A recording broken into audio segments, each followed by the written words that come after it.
si loo xoojiyo ka qaybgalka abaabul isku tasho ay hore u sameeyeen dadka deegaanka oo ay dib u dayactirayaan wadadan isku xirta gobolada Baybakol, Hiiraan iyo Itoobiya ayaa waxaa maanta lagu wareejiyay deeq lacageed oo dhan $5,300 Mareykanka ah.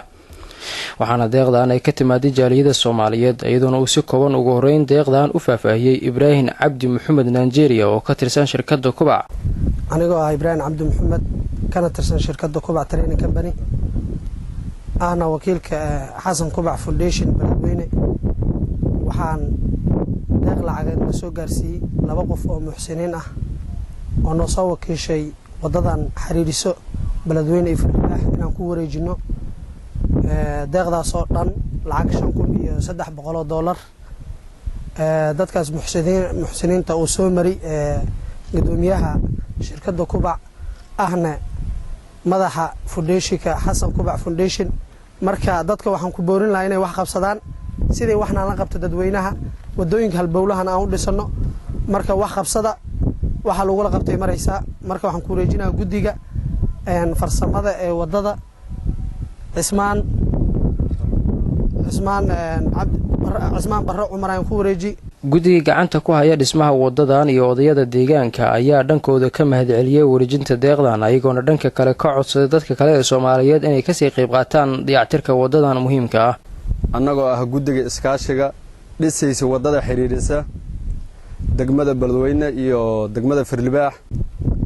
oo inagu wareejiyeen lacag $5,300 waa ka gudoonay insha Allah ta'ala gacantayna ay ku jirtaa maanta waana noolna in caawa gaarayna ma hubno marka naw kasto hantiis Ilaahay siiyo Ilaahay wax u soo dhiibi waalidiintiisi asiga naftiisa awlaadiisa ardiisa in asmaarti ku intifaaco oo ajir ugu raadsado waxaan u sheegaynaa nimanka dawladda federaalka iyo midda Hirshabeelle intaba waxaan u sheegaynaa in ay wali ka qayb qaadanayaan wali aynan arkin yaasha aniga ma iraac aanan ha ka Soomaaliin aqle ma aha wadadan cid wax ku qabto waa adinka baabuurkii hadda Shabeelle ka yimaada ama gobolada dhaxa ka yimaada adinka ka qaata cashuurta ka qaata